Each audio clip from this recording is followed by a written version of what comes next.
some videos that were made. Yeah, I got a couple posted already, but we're live. So what's going on, everybody? It'd probably take a minute to get some people in the live chat. We're rolling a couple minutes early, but that just means we can get out of here a couple minutes early and do whatever the degenerates that listen to this show do when they're alone at night. So, but oh God, I gotta get a new microphone. Welcome back. It's the Nooner Nation. I am joined tonight by a very special guest. You know, typically most episodes are people kind of within the Nooner community, but I also, love getting a chance to introduce people with interesting stories and talk to them, especially when a very interesting person happens to be a close family friend. I will exploit that relationship. So I'm joined tonight by Drew Shook. What's going on, Drew? Hey, all right. I keep having to keep from calling you Andrew out of habit. Hey, that's fine. Whatever I don't rolls want to off the tongue yeah, I better. don't want to dead name you as Andrew. It's Drew now. That's how you know me, though. That's fine. There's a Yeah, few select people that say that. yeah, yeah. So not only are you interesting, you're also one of the only people I've ever met that could actually pull off wearing a Boy Scout uniform as normal garb. I don't know if you remember in Yeah, high school. Yeah, yeah. I think that was like, early Goodwill Hunting days. yeah, So you yeah. do If you whatever remember, you had to do to stick out. yeah, you had like a Cub Scout shirt on just as casual wear, and you weren't even like Eagle Yeah. Scouts. So I think you and maybe three other people thought it was cool, and a lot of other people gave me a hard time. yeah, well, probably people like in the Boy Scouts, but like their opinion doesn't matter. Yeah, they don't know. They're wearing those dumb socks and shit all the time. Out like Yeah. out having to I like could make fire with sticks. Like we have matches now, guys. Yeah, I couldn't show my soapbox car, and I think they thought I was faking. So Yeah, yeah. Well, we moved on from there, but so um, before we get started, again, everybody already knows the drill. Go like and subscribe on YouTube. If you're listening to this and you haven't subscribed to YouTube yet, go do that. It helps out a lot. Also, go wherever you listen to your podcast, whether it's iTunes, Spotify, Podbean, all those places. Go rate, leave a review. It goes a very very long way. So yeah, so like I said, guest tonight, Drew, has a very interesting story. I've wanted to get him on for a while, and finally was able to pin him down. I reached out to him, and he said he'd love to come on. And so yeah, again, thanks for coming on. It sounded like you had a long day out in the iron fields today. yeah, the iron fields of Appalachia, Western North Carolina, via Asheville, Yeah. your old stomping grounds. Yep. Yep. Well, yeah.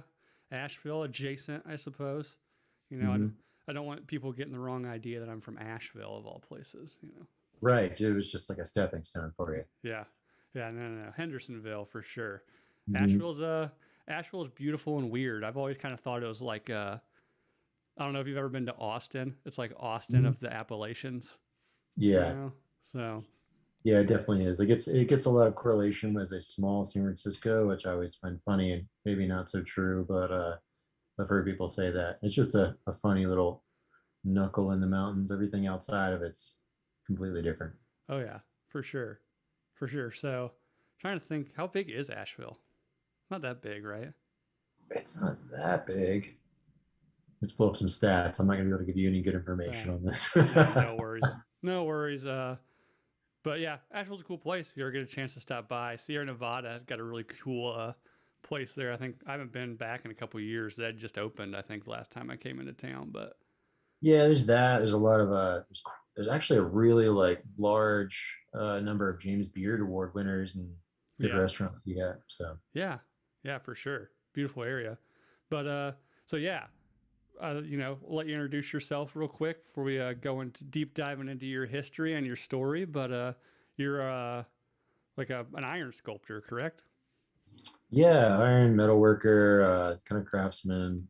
Accidentally fell into this field from an injury and was looking for like a new avenue. And just kind of like learned how to weld. Didn't really know what it was when someone mentioned it to me, and just kind of approached it and slowly worked my way into it. One thing led to another, and a lot of respect for like iron workers and like unions and oil fields, but Approached that for a little bit, did some pipeline welding on a few rigs, and also did I moved to New York, and my first job was an iron worker for a bit. That didn't take, a couple months of that, way up high. I was, Yeah. yeah, wasn't Eating, feeling it. A lot of respect for those guys. It's crazy yeah. work. Eating your lunch on the girder way up there, Yeah, right? yeah, You know, no, no tie offs or anything. Just OSHA's worst nightmare. yeah. There's a lot of stuff that happens up there that they would have no idea about. Yeah, yeah, for sure. Mm. What were you gonna pursue before an injury? I don't know. I was living in Charleston, South Carolina, with a few buddies, and that was like the first attempt at school, trying to go into a tech school down there, and just kind of go on that like lost college route of Sounds very trying to figure familiar. out who I was and not knowing who I was. Yep, yep, Yeah, sounds familiar. I spent some time in Charleston as well, going to shit. What was the community college down there? Trident. Trident. Yeah, Yeah. yeah. I was doing the culinary program at Trident, Hmm. and yeah, turns out it's fun living at the beach until you got to figure out a way to pay to live at the beach. And then Yeah, the it's easy. It's easy to flunk out and surf all the time, yeah, yep, and then yeah, the beach becomes not so much fun because you're working and all the time. I was exactly. I was working in the back of an Applebee's and saw a dude deep fry his hand one time. That was Oh, that puts the wrestlers scene to it shame. was rough. It was probably one of the worst things I've ever witnessed in person. I've told it on the show before, but the fry cook, I think he was high as shit, texting, dropped his phone in the deep fryer and just instinctively went in after it. You text, you fry, you die, man. Yeah, man. So that was pretty graphic scene. Yeah, Needless to say, though, no time to clean up. People want their chicken fingers. Keep it rolling. You know. yeah. Just chicken fingers, not fingers. Yeah, So yeah. Well, I think they found his hand in there eventually. I don't know. yeah, But so yeah, Charleston's fun. But again, you know, so yeah, your story sounds quite a bit like mine. And then I came back home and became an engineer. So worked out in the end. good one at that too. I think. Uh, eh, I trick people into thinking I'm better than I am, which maybe that just means I'm good at it. Don't know. You just getting started, man. So yeah, so you went off as I guess what you'd call a commercial iron worker, and then Hmm. I believe, and I'll let you tell this, but while in New York, is that kind of where you started doing some more artistic welding? It is, yeah. I had a buddy I was living with in Asheville, and he had a really nice shop. He was gonna move to Texas, and I was either gonna go join some buddies and go on like a trip to New Zealand, and I applied for a visa to try and work there for a while, or go to New York, and just ended up going to New York. Never been there. Flew in with a couple duffel bags into Jersey and saw the city from the plane. And it was like July, and I was like, oh my gosh, what am I getting myself into? Yeah, You know, hit the ground. It was hot, yeah, noisy, red, angry, and just kind of went for it. Hung out for close to 8 years, and kind of followed. Just kind of stumbled upon the art scene there. Worked for a few artists up there doing like large scale sculpture, and after a while, started building these sculptures and putting them up all over the world. It's pretty amazing, all over the country in the U.S.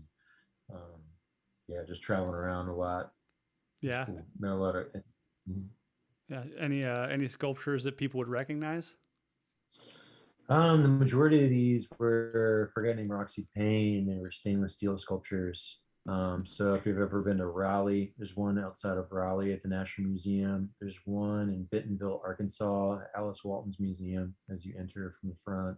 There's another one in Grand Rapids, Michigan, LA. There's a couple in LA, but one especially is for a guy that owns a GT, Dave Kombucha. He has one outside his factory. They're all over the place.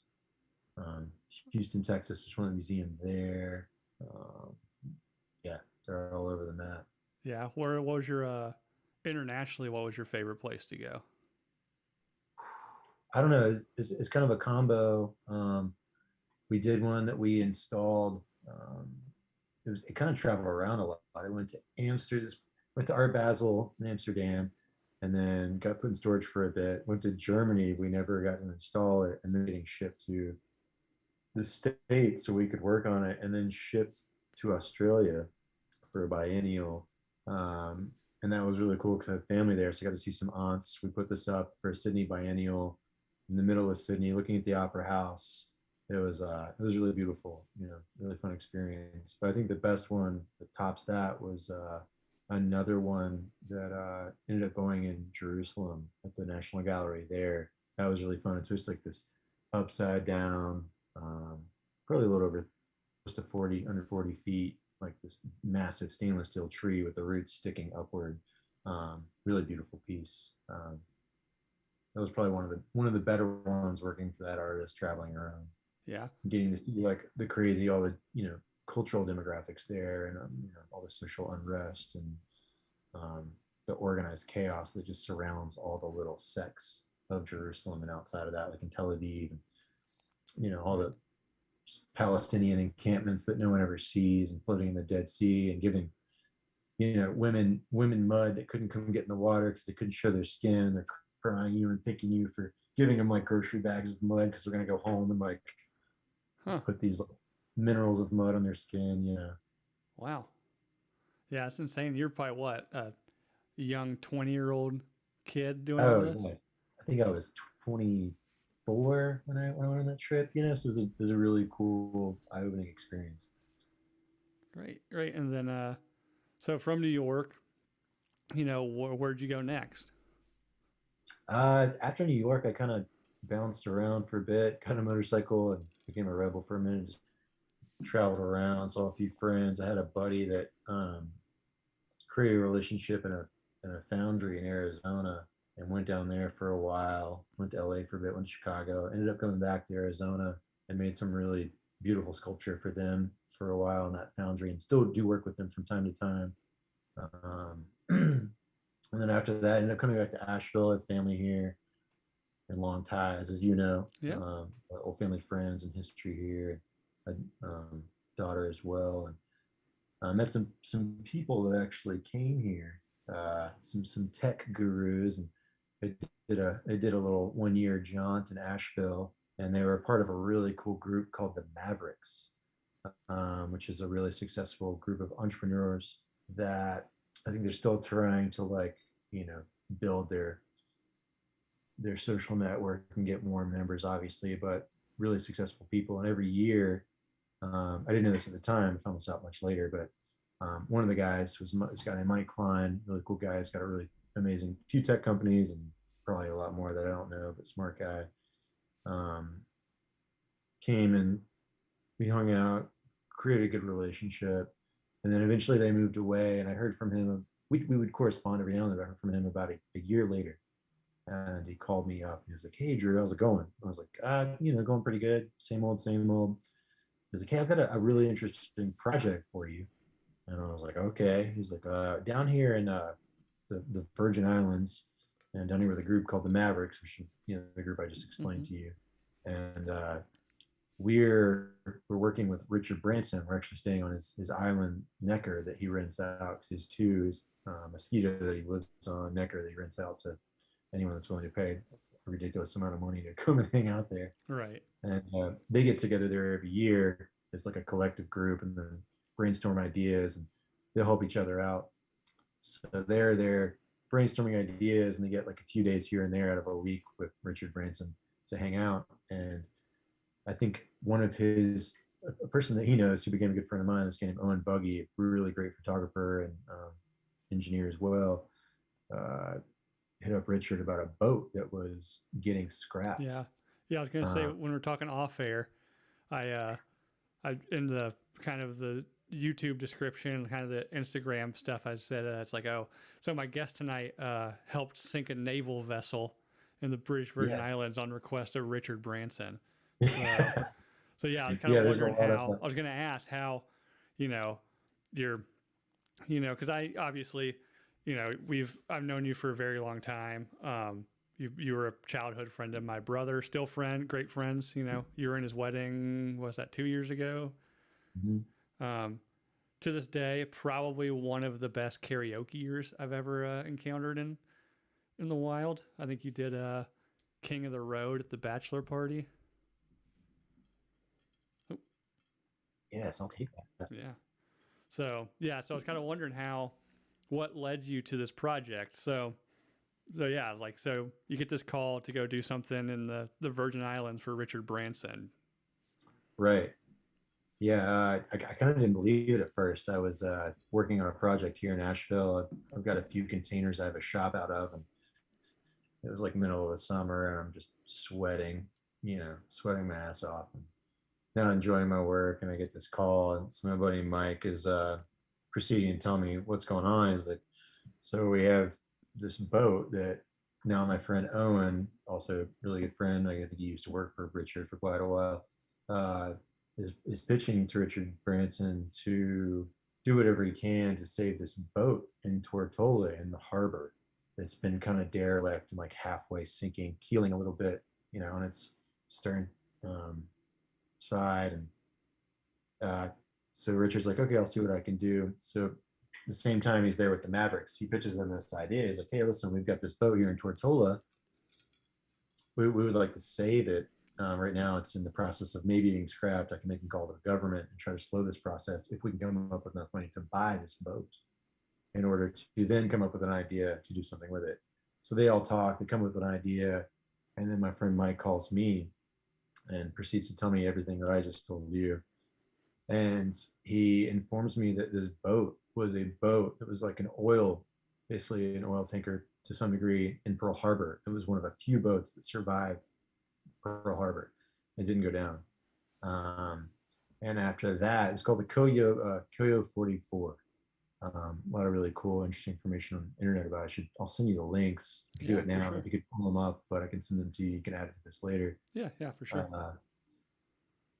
But after that, and it wasn't synced, which is pretty amazing considering all the damage that was incurred there, that day. It became a crabbing vessel, a fishing vessel, a Norwegian kind of charter ship vessel. And had a few other, roundabout jobs until it eventually ended up in Road Town Harbor, Tortola, where it just kind of like lived out its days and rusted out. So my friend Mike Klein pitched to me. He was like, "Hey, we've acquired this boat. We've come up with an idea. We want to take this boat and clean it of all of its toxic oil and everything else, and as best we can, plastics and everything of that nature, and sink it and make it a sustainable dive site. But we need to add a feature to it. Would you be interested in doing that, like adding some kind of sculptural element?" And I was just like, I kind of couldn't believe it. Like he's calling me out of the blue. I haven't talked to him in probably 4 or 5 months, and he's telling me he's got a project for me to put a sculpture on a vessel that's survived Pearl Harbor. It's roughly 150 feet long, and they want to put a metal sculpture on it that they can then possibly sink as it's blown away. So we got to talking, figured it out, and we decided to put a mythical Kraken squid on it. We got a team together. We worked with a lot of conservationists, some other artists, some other metal people, Mike Klein, his like tech crew, and quite a few of the Mavericks, and then along with Richard and a lot of his people as well, and some governmental bodies in the British Virgin Islands. And all these people came together. So we had meetings for, God, it must have been close to 2 to 3 months before we ever hit the ground down there, just working everything out, getting everything sorted. A lot of hand. What year was this? Oh my God, great question.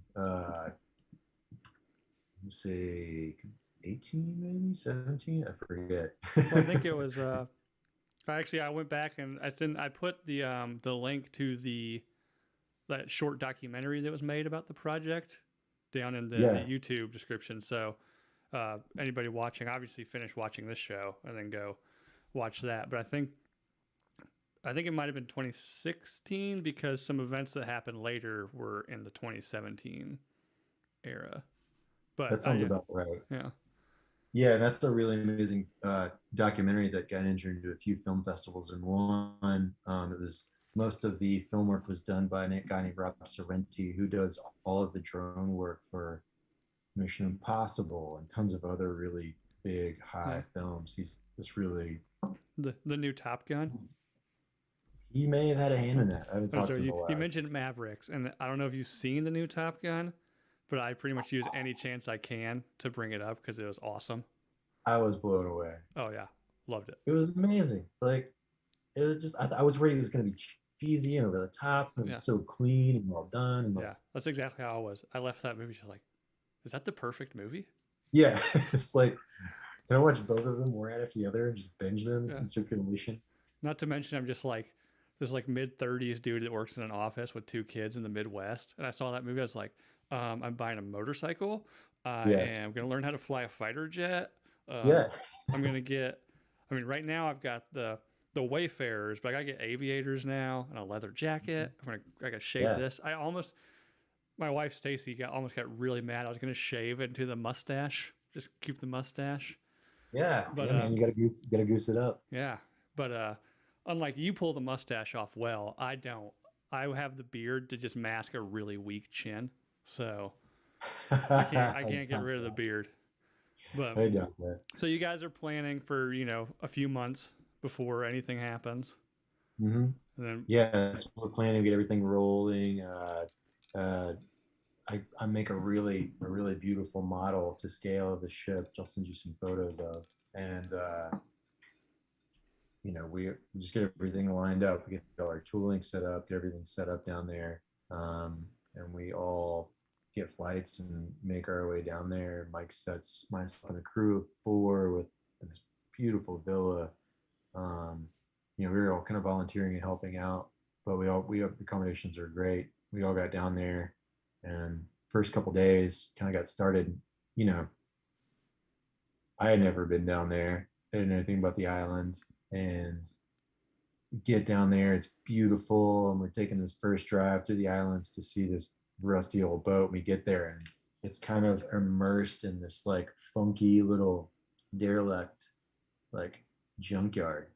So right, we go in through the gate. We come through. There's like goats, and they call them dumpster chickens everywhere. And it just looks really crusty. We get to this boat. It's like kind of half-assed in the water, and I'm just like, what in the hell did I do? Because I made this model, which was to scale off of this 150-foot ship, but I made this Kraken roughly about 60 feet in length, which takes up two-thirds of the boat. And I'm just my ass is puckered pretty hard to right. say the least. Thought you might have bit off a little too But much on that one. yeah. Which I don't know. I think I work a lot better under stress. I I just intensity projects. Um, but oddly enough, great crew. Um, we get down there, we hit it really hard. I think over the span of 42 days, we took 2 days off. And then we all probably stayed down there for an extra week and a half, having a good time. Right. But yeah, it was a huge collective of people, and um, just impressive. Like tons of volunteers helped out from the island. We had a lot of Richard Branson's people helping, a lot of the Maverick people helping. Um, Aside from them, the crew of four of us there every day. It was myself, good friend Josh Wilson, another friend and Rebecca Howard, another kid Corey Havens, Mike Klein, his partner at the time Adika, um, and then um, quite a few other people. I'm drawing blanks right now, but one of the largest helps and was a guy named Chris Jordan. Um, this guy from South Africa was like top tier bodyboarding boogie surfer of the world for like quite a few years running. He runs like the huge commercial dad company down there, and he's like the Batman of the island. That'd be a cool guy. That'd be a podcast that would be amazing if Oh I yeah. set you up with him. But Yeah, for sure. he was a huge player and just like getting a lot of his crew to come help us every day. They would go pump the boat out every morning when we got there. They would come give us tools. We're working in this little harbor, which this boat's like every day, all day long, just going back and forth, anywhere from a few feet to 10 feet away off of like this weird little, like barely a shoreline, lifted shoreline for us to get off and on. So we're jumping off, we're jumping on sometimes with weird ladders. And all the meanwhile, you have a lot of small boats going in and out, but every day, twice a day, maybe four times a day, you have a cruise ship come in, dock, leave. Cruise ship comes in, docks, leave. And that makes a wake that you would not believe. Right.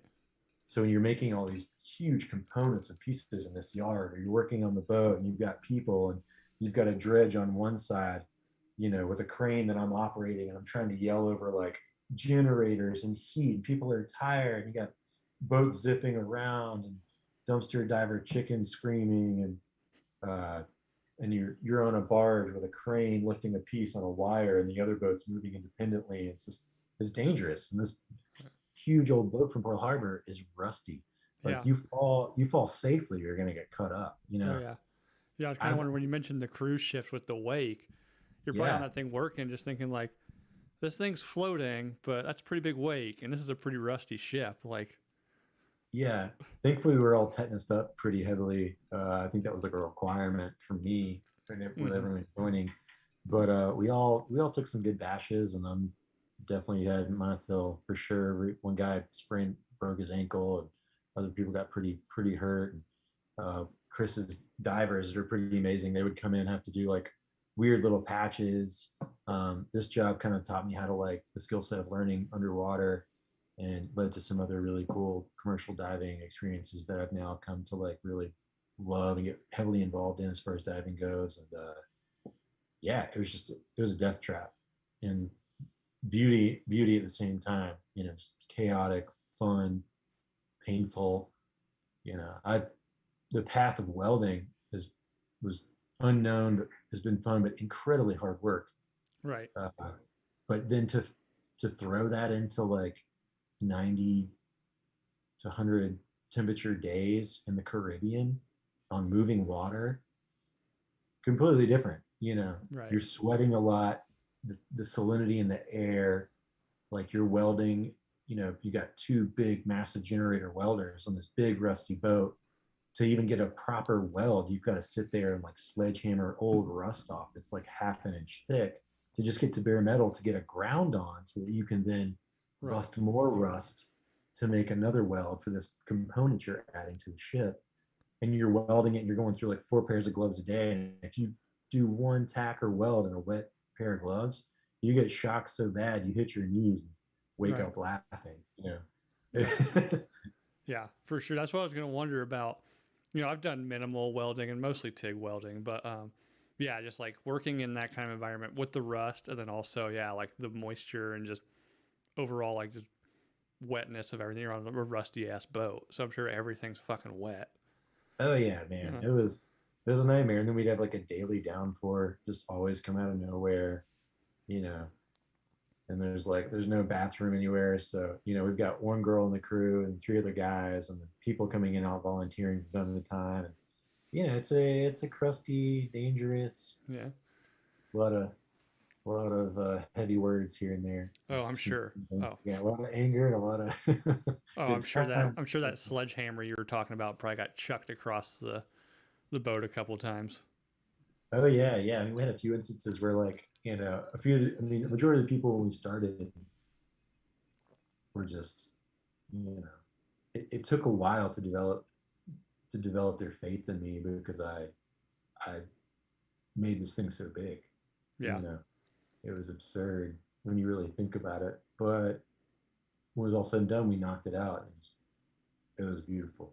You Yeah. know. Yeah. I mean, the pictures for the thumbnail of this, I have somebody must have got either like an overhead with a drone or something before it Yeah, sank.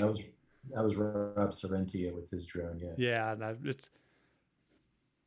it is gorgeous, and it almost looks unreal because of like the mesh you welded to it. It's just kind of like this Mhm. ghost clinging onto this old rusty boat.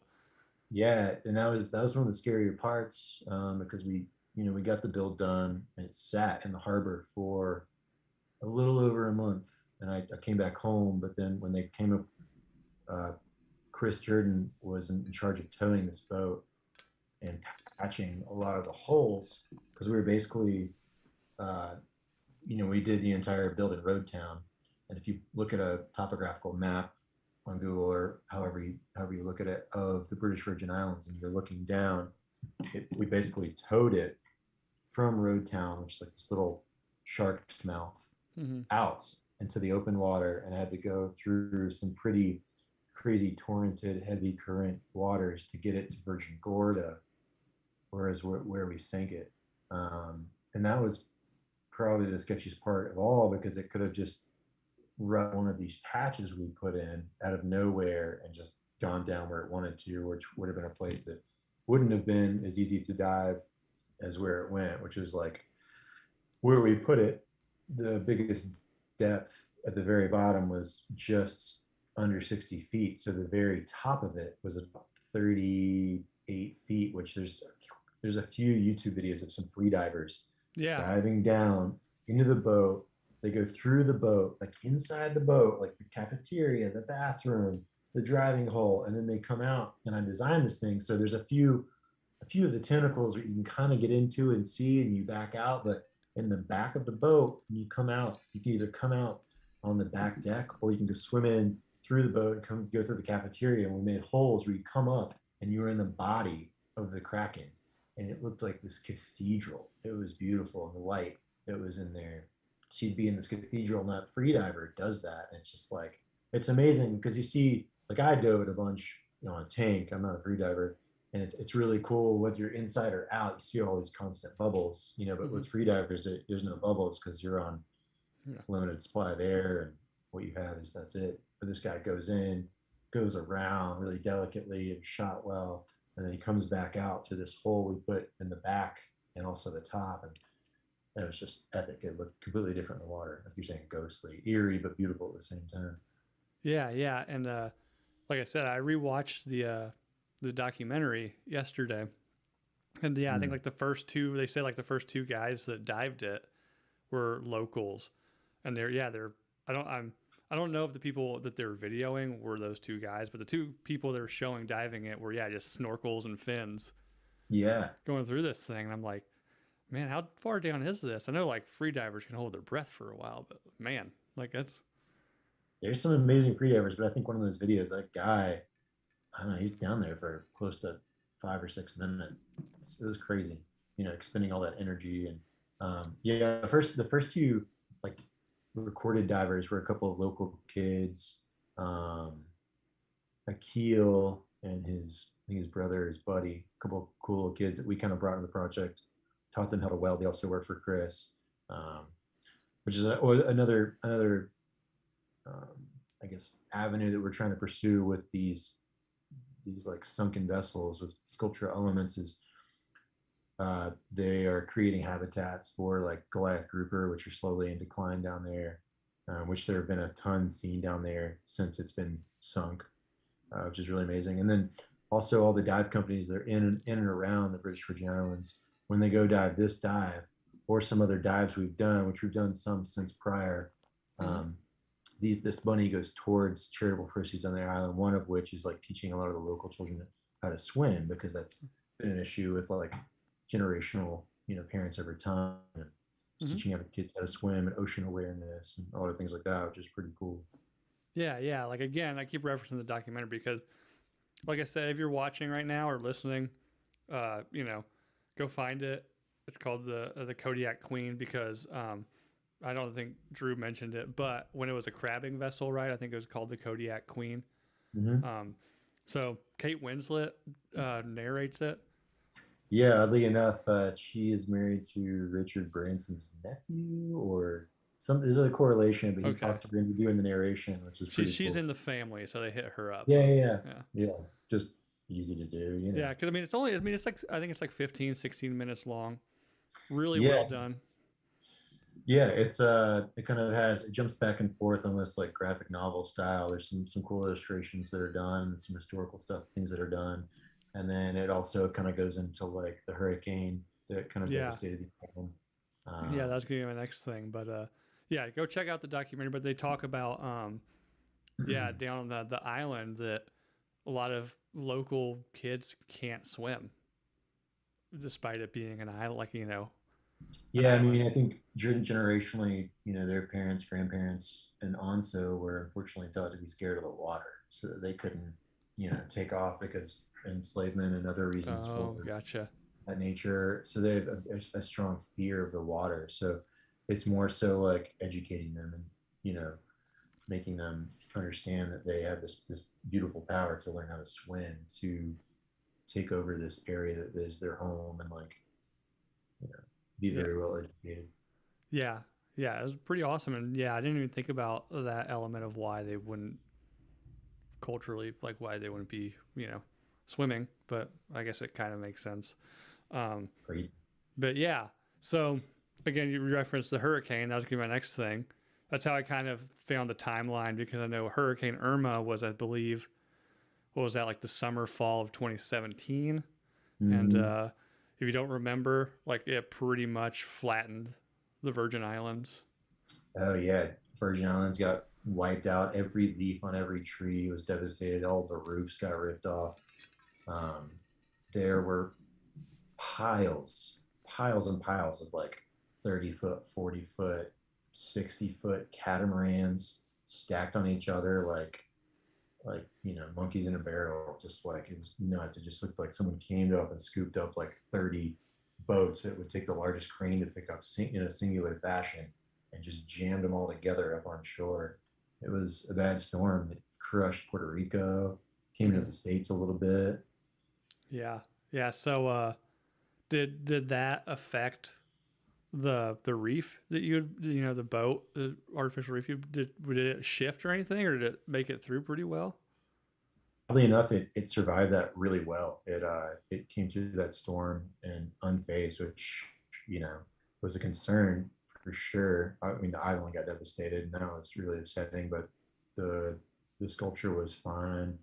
But I think was it just a little under a year later, um, a lot of people will go down there and rent, catamarans, monohulls, and not pay attention to mooring balls. And then they'll have storms down there where they have the underwater swells, which can actually be more violent than hurricanes.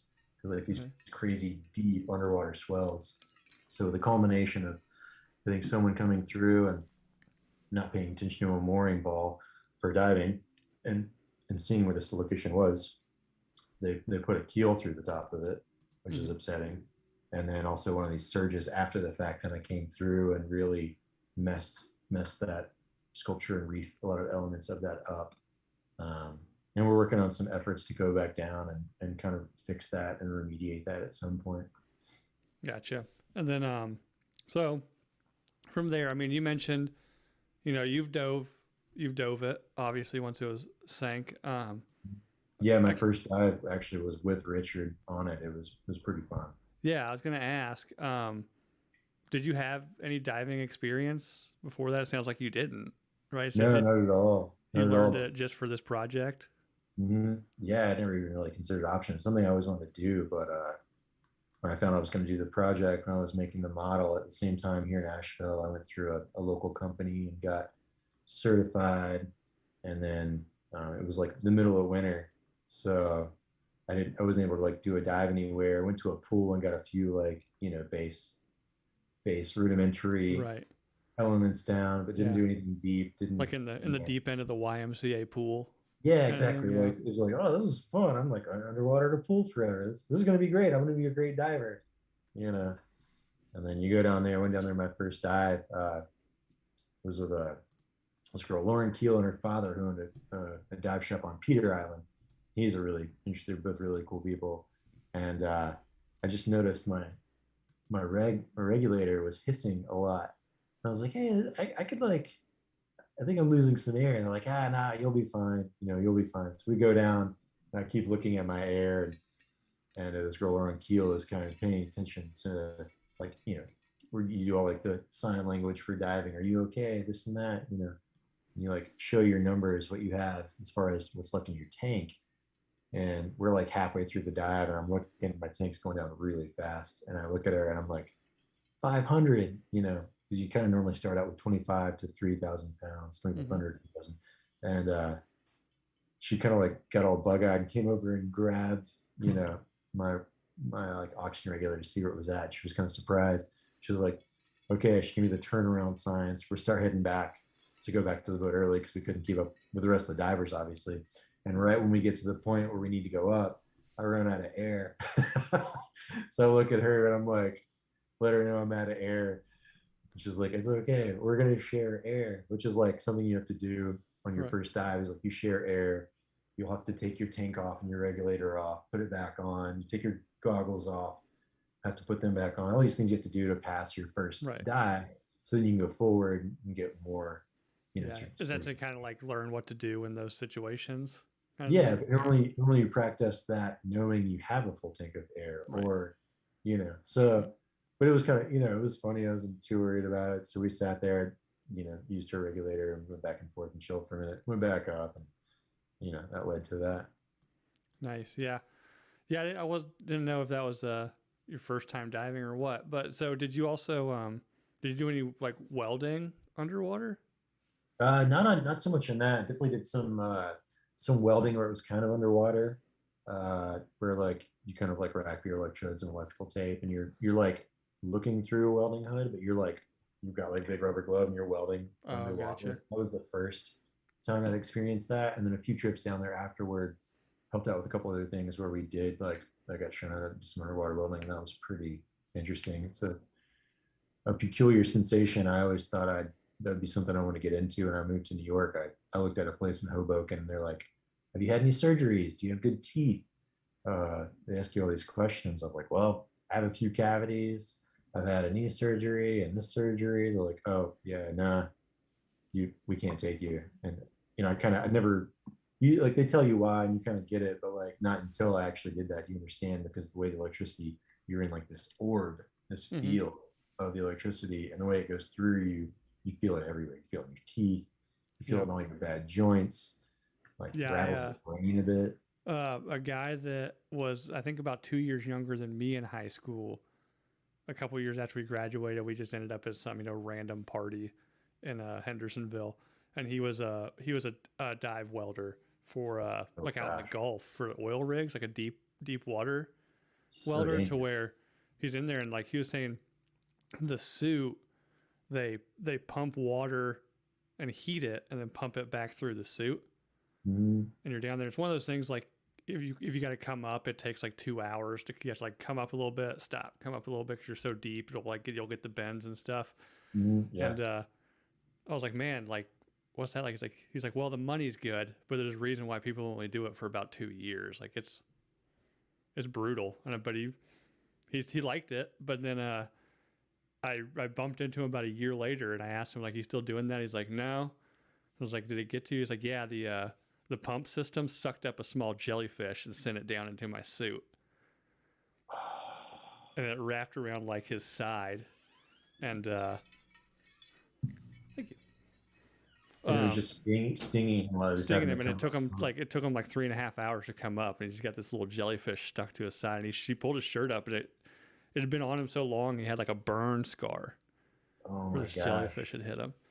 And it's crazy because that's probably like the most minimal things that happen. So, a lot of those guys that do that.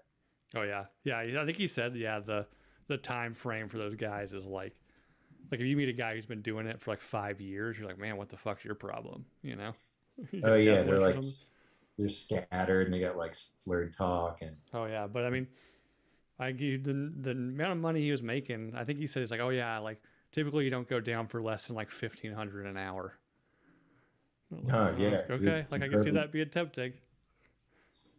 it's incredibly dangerous. I mean, they have guys that'll go down and they'll stay like in pairs and these like big kind of like vessel submarines with oxygen, and they'll be down there for like a month Yeah, because they're not so deep. They're just down there, and they'll trade and they'll go in out and work all day, and then they'll switch. Another guy will go out and work all day, yeah, and they're down there for so long, working on a dredge or some kind of like old electrical line that needs like fixing, and something bad happens.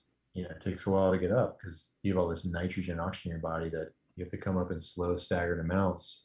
Because if you come up too fast and it doesn't get released from your body, you get the bends, yep, which will kill you.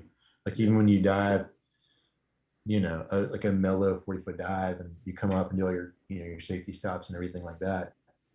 you're still there's an allotted amount of time. You're not supposed to fly within like depending on upon how deep you were and how long you were down. Because you go up to super altitude of flying, and all that nitrogen is getting out of your body. You can be on a plane and your body will shut down. Yeah. Yeah, that's nuts what he's telling me. But yeah, I didn't know if you had done any like underwater welding. It sounds like a little bit, but at pretty low depths. Yeah, yeah, oh yeah, it's like Caribbean style, super easy, nothing crazy. Yeah, island welding. Yeah, flip flops. So yeah, it's warm. You work a little slower, you know. Mm-hmm. Yeah, yeah, yeah. None of that crazy oil work where you're down forever. That sounds terrifying. Yeah, yeah. I heard. I was like, I don't know, like 1,500 an hour sounds pretty good, but I don't know if it's that good. Yeah, I mean, I've heard story of those guys being down there and they see some like big fish. Oh yeah, Get attracted by that light, and like, what are you gonna do? yeah. Well, oddly enough, not to get off task here, I knew the kid's dad, and he did like underwater salvage and repair, and Mm. he at one point was doing some like cleanup work at the Lake Kiwi Dam Oh, down there at the bottom of that, and he was talking about getting bumped yeah, into like by catfish. They're like the size of a car. I've heard that. Yeah, because when it's really dark, like you can see as their eyes glowing, like as wide as the headlights. Mm-hmm. Yeah. Pretty wild. So, but back to your experience of the Virgin Islands. One thing I did want to ask, just like personal question, after watching the documentary during the sinking of the Kodiak Queen, like it looks like it's kind of listing over as it sinks. Was there like a concern that it's going to just flip? It was, yeah, it was a huge concern. I was like the third to last off the boat. Woke up at probably 3 in the morning and took a small little tender over with two other guys, one being Owen Buggy, and this other guy named Adam Buskey, South African guy who works for Chris. Um, we took that boat over, got to the Kodiak really early before anyone was there. He had already, my buddy Chris already had a boat stationed beside the boat, just with some few guys working on it over the few days after they towed it over there successfully.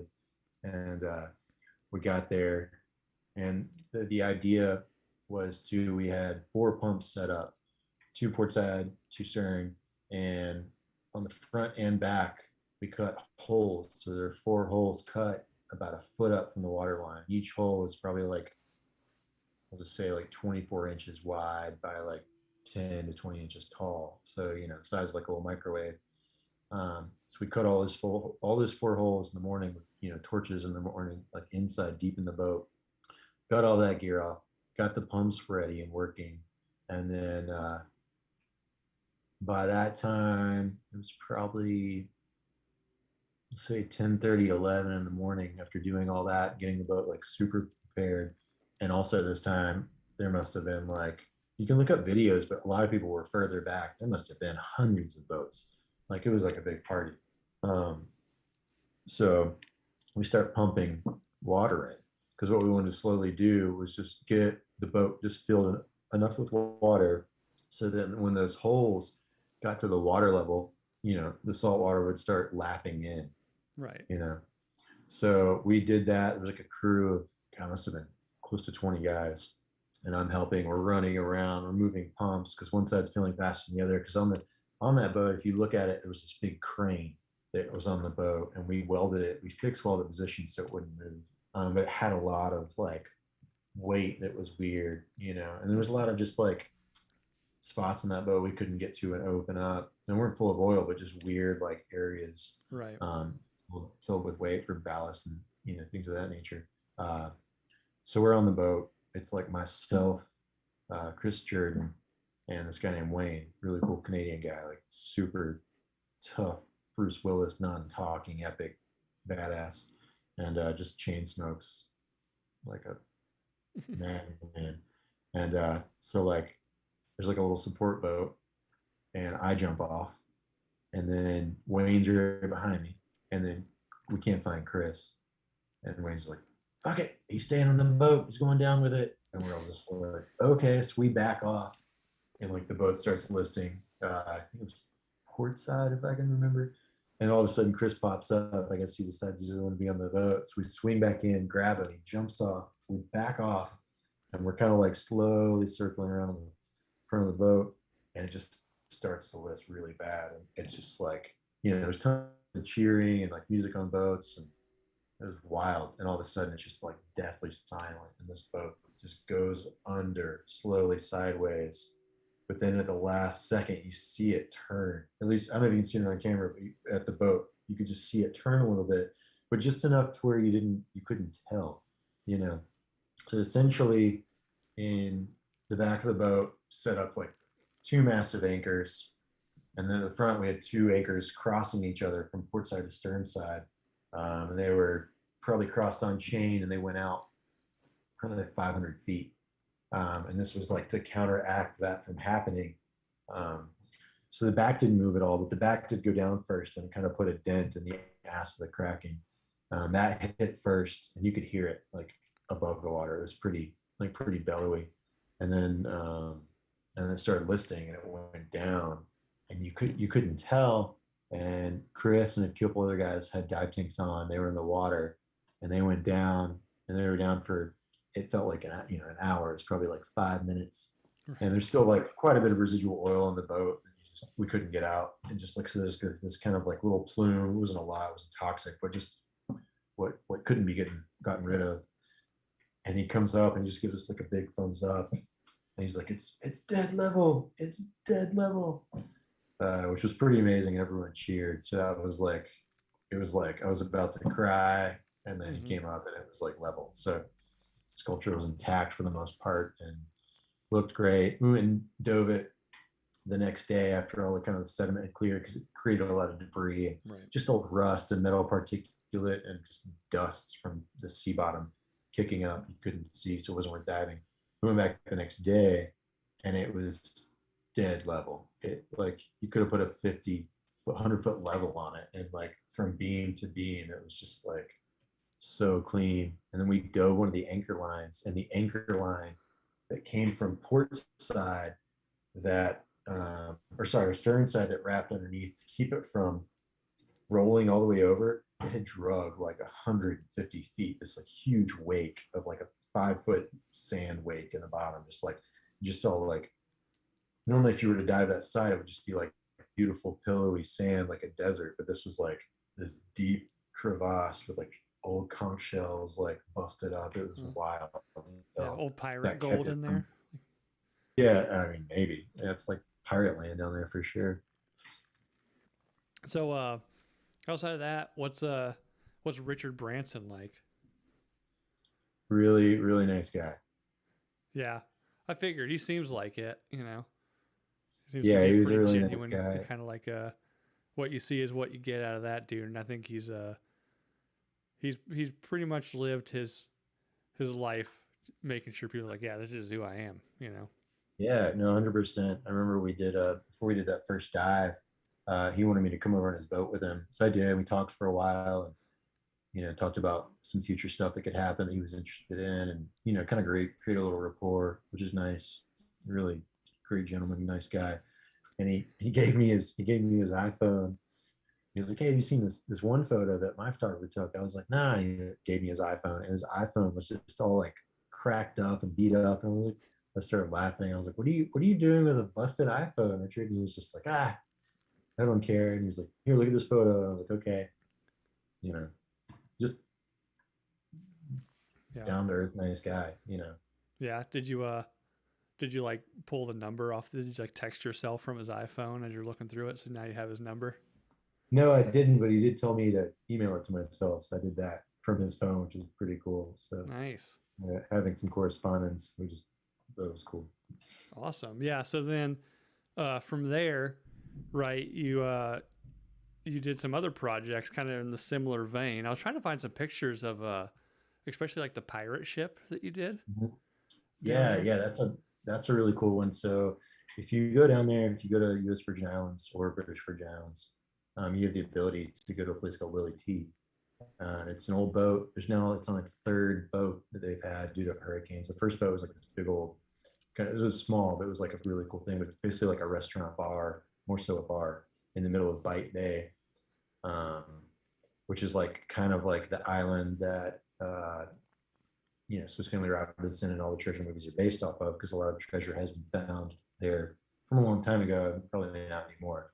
It's probably been discovered, but so they've always had this really cool like in rotation, this like little ship you can go and like have drinks on and like jump off Yeah. uh, and through three ships because of hurricanes. The first one got messed up from a hurricane. The second one got beached from a hurricane. Now they have their third one, which is like a big old like shrimping vessel that they turned into the same thing, but it's got a lot more space. It's much bigger. But the second one from Irma was beached and basically ruined from Irma. And as there are, and there's quite a few other like derelict ships and vessels there that are still beached that they're working on that we're going to turn into other sculptural like wreck sites. But my buddy Chris Jordan from his commercial dive company down there uh, got the boat from the government, and we, given that it was like the Willie T pirate boat, we put about 30 plus pirate skeletons on it with like these really beautiful cast skeleton heads, all different formations. There's a captain. There's like a sword fighting scene. Put two masts on it. Put a plank on it to walk the plank. Yeah, I think there's some like So playing poker or something like that there's in some there. playing poker. I made one skeleton and put him on the toilet. He's looking at like pirate porn. Like I Nice. welded like a magazine that looked like pirate booty. There's a bunch of like silly things in there, but that was another really cool boat. Really cool little ship we sunk. Another great dive site. There's another one we did. We got three planes from the airport that were messed up from Irma as well, and we turned those into sharks. One's a hammerhead, one's a nurse shark, and the other's like kind of a spin of like a funky bull great white kind of shark. Basically made each shark with some local help of my buddy Chris's guys down there. It was basically just me and another guy, maybe three guys, but made each shark within the realm of like a week and a half out of aluminum, which isn't a lot of time. So they're not like, they look kind of cheesy, but they're still like somewhat have that shark appeal, and you can look those up too. On Beyond the Reef is what a lot of that stuff is showcased on. Yeah, yeah. I was gonna ask is it's and I'll tag I'll put it in the description afterwards, but it's on Instagram. I think it's like at one beyond the reef. Mm-hmm. Yeah, and that started by my buddy Chris Jordan and his partner Kendall Berna, who she does a lot of stuff with diving, and she works with God, I'm drawing a blank. Cousteau's family, his grandson, Okay. on a travel channel. So she's very versed. She's from California. She's got a lot of.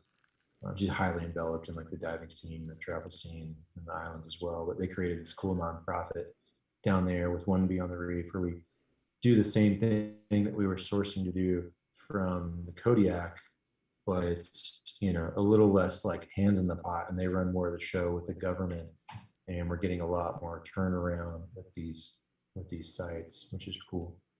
Yeah. Any plans to go back and down there soon? Do another project? Yeah, we've got a few projects in the works. They're hush hush right now, but Right. there's one for the fall coming up, and then possibly a much bigger one maybe next summer if it works out. But you know, we'll see what Awesome. happens. When's the last time you were down there diving? I was supposed to go a couple. I was going to go a couple weeks ago. It didn't work out, so I'm going to try and go maybe in October. But I went about this time last year, and got to dive a few of the wrecks, and they all look really good. It was fun. It's fun to see your work underwater survive over a long, extended period of time. Yeah. Yeah, man, it's awesome. And again, like especially I mean, I've seen the planes that are sharks. They're fun. The pirate ship was pretty cool, but there's something about that mesh Kraken on Yeah, that boat is just one of the most wildly beautiful things I've ever seen. And it's one of the reasons why I wanted to have you on, because it's just I figured people would find that very interesting. It's a really cool story. Definitely check out the documentary, because not only, I mean, artistically it's incredible, but just the project in general was insane, and the fact that like Richard Branson's on board with like doing this, make some artificial reef out of a Pearl Harbor boat, yeah, is pretty wild. it was a beautiful experience to say the least. Definitely once in a lifetime kind of opportunity. Yeah, Yeah, do you still fun. have the model? You got the model like up on the The Yeah, mantle.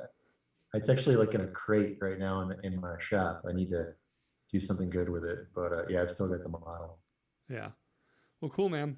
Well, do you before we sign off here, anywhere, anything you want to promote? You know, anything you want to pitch or let people know where to go looking for stuff or? Nah, I'll send you some links and they can go check it out. And I don't know, nothing to really pitch, man. I just seems like everything's getting kind of crazy in the world. I wish everybody would just like calm down a little bit. That's all I really want to say. Yeah, yeah, for sure. Everybody Well, just calm down a little bit. calm the fuck down. Yeah, Yeah, for sure. For sure. Everybody in the live chat's giving me shit. I bought a Subaru yesterday. So, you did. yeah. What's Yeah. wrong Well, with that? oh, well, it's they're again, a lot of just like most of the people that are in the live chat for these live shows, like we all know each other. So they're Hmm. giving me shit about the obvious stereotypes for Subarus and you know, but Yeah, but you're a family man, so I I mean, know. Well, actually what it was is I got tired like last month I spent like $300 in gas in my truck. oh, dude, I do that more than that every month in my Yeah. truck. But I mean, you use your truck. Like I Doesn't mean, mean I like to do it. yeah, I think I got like 4 sheets of drywall like a week ago, and that was probably the first time in 6 months I really had anything in the back of my truck. Good time So to sell a used vehicle. yeah, it worked out. It worked out. And I even got it's the Outback, but it's got the WRX turbo motor in it. So Oh, hey, yes, that's not your average Outback.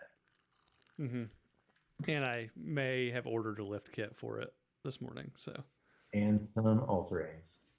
it's already got them. It's got it came with the when I bought it, it had just like street tires, and I was like, hey, while like you guys are detailing it, like I'll pay for it. Just go throw some BF all terrains on it to make it look a little bit different. So There it's you pretty go. sweet. I like it so far. But Nice. When you come back and visit, I'll take you to ride for riding the Bronco. I just fixed my old '74 Bronco. So yeah, I've seen pictures of it, man. It looks awesome. That's what I yeah, wanted. I wanted a new Bronco, but there's so about much plastic on them though. yeah, I know because my company that I work for makes about half the plastic parts for it. But Really? yeah, I do That's injection cool. molded plastic stuff. So, Yeah. but uh, the store, like I went, like I was thinking it was like January. I was like, oh yeah, I'm gonna go like talk to him about getting one of these Broncos. Like they're fucking awesome. And they're like, oh yeah, we'll order you one. We'll order you one. So like I put like whatever, it's like $500 or something for a deposit. They're like, well, I'll email you the paperwork. No rush, fill it out.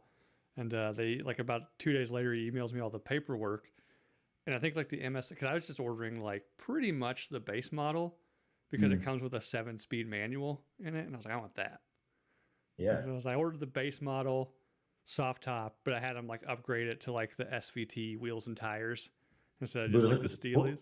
It was the sport one, not the little one, right? No, well, the Sport's the little one, the full size. It was the big full size one. Oh yeah, yeah, the big one. Okay. Yeah, and yeah, the MSRP on it was like I don't know, like 45 grand or something, and then like, oh yeah, so because of demand, it's actually going to be like 72. And I was like, never mind, I'll take my deposit back. Yeah, I'll go get a Prius. Okay, well, I was like, fuck. I was like, I thought like maybe they'd be like, oh no, like we'll work with you guys. Like, we'll just give it to the next guy in line, man. I was like, okay, never mind, never mind on the Bronco. I was gonna get a white one though, just gotta get the white Bronco Yeah, why not? in case I'm ever in a car chase. I'm not gonna say. So, but anyways, man, it's been great chatting with you. Again, You do. super interesting, like the whole, like everything, your welding and stuff. Have you like any cool projects going on now around the Appalachians you're working on? Nothing too crazy, man. Just some house stuff, some restaurant stuff. Got some personal sculptural projects I'm pushing, but nothing too crazy. Cool, man. Well, all right. Well, again, thanks for coming on. Hope to see you soon. Next time I'm in town, I'll definitely hit you up and go Sure. for a ride in the old Bronco. Yeah, yeah. Get some mud on it, and or not. I don't know if but great. Anyways, everybody already knows. Like I said at the top of the show, go like and subscribe, rate and review everywhere. Thanks for listening.